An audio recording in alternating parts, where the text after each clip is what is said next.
திரு Peter அவர்கள்ட்டே தொடங்குறேன். இந்த தேர்தல் என்பது நடத்தப்பட வேண்டிய தேவை இருக்கிறதா? இந்தியா கூட்டணி எந்த அடிப்படையில் ஒரு வேட்பாளரை களமிறக்குறீங்க? வெற்றி பெறுவதற்கான வாய்ப்புகள் குறைவு அப்படின்னு தெரிந்தே இந்த களம் அப்படிங்கிறத ஒரு போட்டிக்களமாக மாற்றுவதனுடைய அரசியல் அல்லது பின்னணி என்ன? அதாவது கார்த்திகை செல்வன், சுதந்திர இந்தியாவினுடைய வரலாற்றுல ஒரு முதல் முறை ஒரு சபாநாயகருக்காக தேர்தல் நடத்தப்படுவது இதுதான் முதல் முறை. பல்வேறு நேரங்களிலே பல்வேறு ஆட்சிகள் வந்திருக்கின்றன. சிறுபான்மை அரசுகள் அமைந்த காலங்களும் உண்டு, மிக பெரும்பான்மையாக ஆட்சி அமைந்த காலங்களும் உண்டு. ஆனால் எந்த காலச்சூழலிலும் சபாநாயகருக்குரிய தேர்வு மட்டும் ஒரு கான்சென்சஸ், எதிர்கட்சிகள் ஆளும் கட்சி இரண்டு பேரும் சேர்ந்து ஒருமித்த கருத்தோடு ஒரு வேட்பாளரை நிறுத்துவது அல்லது ஆளும் கட்சி நிறுத்துகின்ற வேட்பாளரை அப்படியே ஏற்றுக்கொள்வது, அதற்கான ஒரு பூர்வாங்க பேச்சுவார்த்தையை ஆளுங்கட்சி எதிர்கட்சிகளோடு நடத்துவது என்ற வகையில்தான் இந்திய ஜனநாயகத்தினுடைய வரலாறு இதுவரை முன்னெடுக்கப்பட்டிருக்கிறது. ஆனால் முதல் முறையாக இன்றைக்கு நம்முடைய நாட்டிலே ஒரு முதல் சபாநாயகர் தேர்தலை சந்திக்கக்கூடிய ஒரு நிர்பந்தத்திற்கு இந்திய பாராளுமன்றத்தினுடைய வரலாறு தள்ளப்பட்டிருக்கிறது. இதுல முக்கியமான கோணம் என்னவென்று சொன்னால், ஒரு ஜனநாயகம் என்பது பாராளுமன்ற அவை என்ன சொல்வார்கள் என்று சொன்னால், the government is yours, the house is ours என்று எதிர்கட்சிகள் சொல்வார்கள். இந்த அரசாங்கம் உங்களது, இந்த அவை நம்மது என்று சொல்வார்கள். அதை போன்ற ஒரு உணர்வு வர வேண்டும் என்று சொன்னால், இந்த ஆளுங்கட்சியில் இருக்கக்கூடிய வாய்ப்பினை பெற்றவர்கள் ஒரு பெருந்தன்மையோடு இந்த பாராளுமன்றத்தினுடைய துவக்கத்தை அணுகியிருப்பார்கள் என்று சொன்னால், இதை போன்ற ஒரு கன்ஃபரண்டேஷன், இதை போன்ற ஒரு போட்டியிட வேண்டிய ஒரு நிர்பந்தம் வந்திருக்காது. அதாவது அரசியல்ல இன்னைக்கு நம்முடைய பிரதமர் கான்சென்சஸை பற்றி பேசுகிறார். கான்சென்சஸ் என்று சொல்லுகின்ற அந்த கருத்தொருமிப்பு என்கிற வார்த்தைக்கு அவர் இதுவரைக்கும் எந்த முன்னெடுப்பை எடுத்திருக்கிறார்? What is the positive step he has taken towards the opposition? Consensus வேண்டும் என்று கேட்கிற பிரதமர் அவர்கள் பேசினதா ராகுல் காந்தியை குறிப்பிட்டார். ராஜ்நாத் சிங் எதிர்கட்சிகளோடு பேசுகிறார், ஒரு கருத்தொற்றுமையை உருவாக்குவதற்கான முயற்சி நடந்திருக்கிறதுங்கிறத எதிர்கட்சிகளும் இந்தியா கூட்டணியும் ஒத்துக்கத்தானே செய்து. அது பேச்சுவார்த்தைனா எப்படி கார்த்திகை செல்வன்? அமெரிக்கன் வே ஆஃப் பேச்சுவார்த்தை, பார்கெனா. You bring your thing to your table, I will bring mine to our table, I will take mine, but we will share yours into 50-50. அதுதான் இந்த பார்கெயின். அவர்கள் விட்டு பேச்சுவார்த்தைக்கு வருகிறார்கள் என்று சொன்னால் அவர்கள் என்ன தருகிறார்கள், நாங்கள் என்ன பெற்றுக் கொள்கிறோம். அது இப்ப நிபந்தனையற்ற பேச்சுவார்த்தை, நிபந்தனையற்ற சரண்டர் எதிர்பார்க்கிறாரா? நாங்க சொல்லிட்டோம், நாங்க நிக்க போறோம், நீங்க ஆதரவு கொடுங்க, உடனே நாங்க ஆதரவு கொடுத்துறோமா?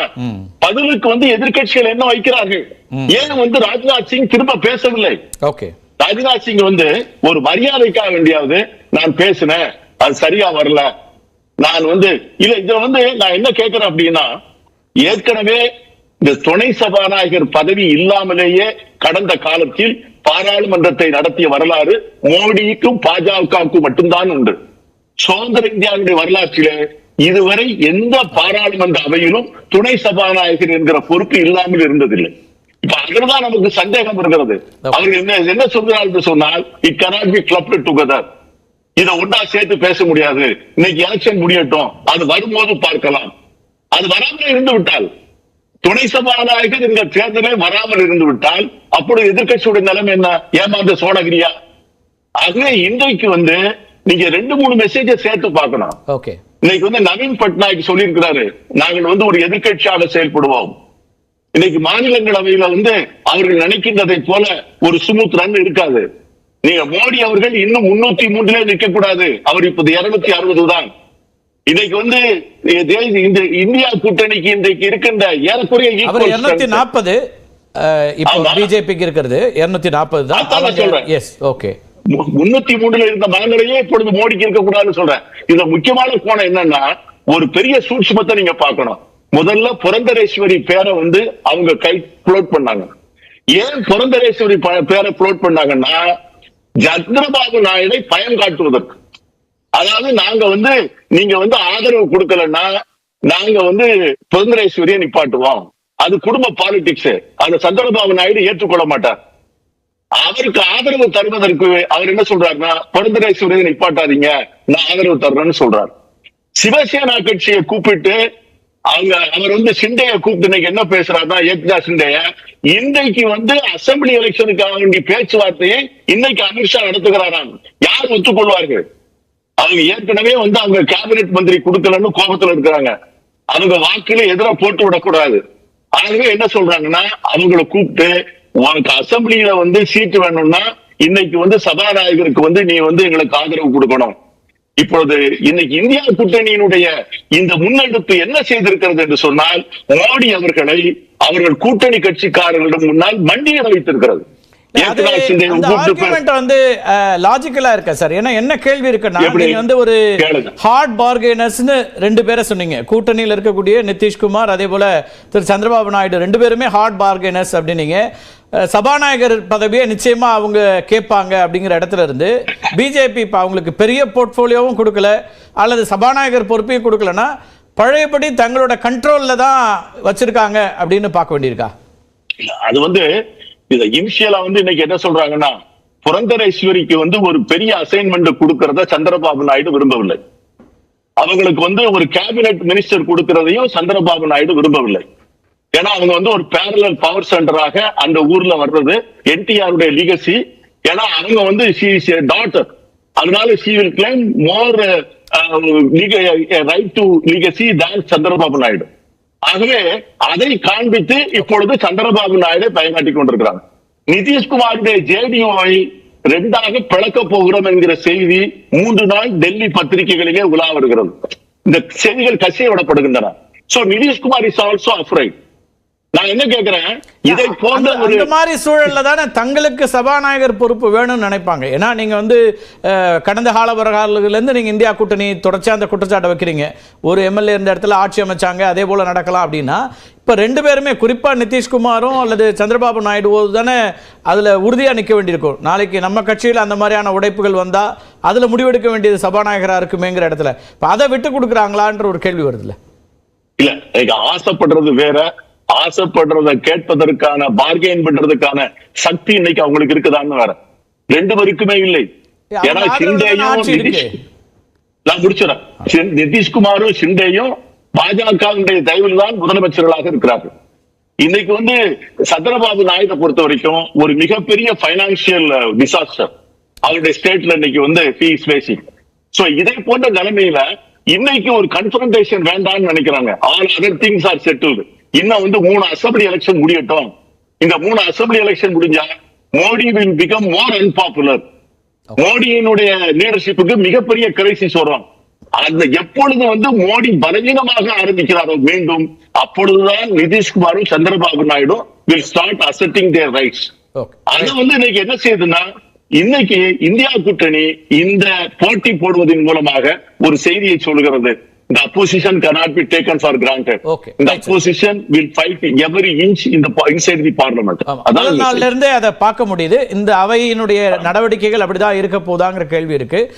நீங்க குறிப்பிட்டதுல ஒரு சின்ன ஃபேக்சுவலான இதை சொல்லணும்னா 1952 1976 2 இடத்துலயுமே சபாநாயகருக்கான தேர்தல் அப்படிங்கிறது நடக்க வேண்டிய ஒரு சூழல் வந்திருக்குது. ரேர் டைம் அப்படின்னு சொல்லலாம், அல்லது பல 10 ஆண்டுகளுக்கு டைம்ஸ் ஆஃப் இந்தியாவுல எஸ் சார் டைம்ஸ் ஆஃப் இந்தியாவுல எடிட்டோரியல்ல ஃபர்ஸ்ட் டைம்னு போட்டுருக்காங்க. எஸ் 1952 செஷன்லயும் நடந்திருக்கு, 76லயும் நடந்திருக்கு.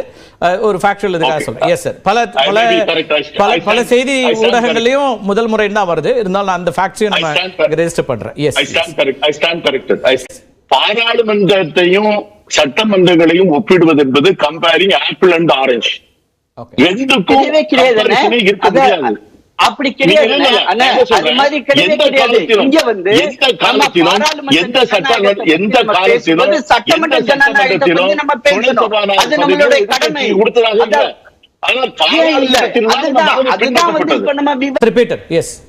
அதாவது article 93 says the house shall elect a speaker of the Lok Sabha.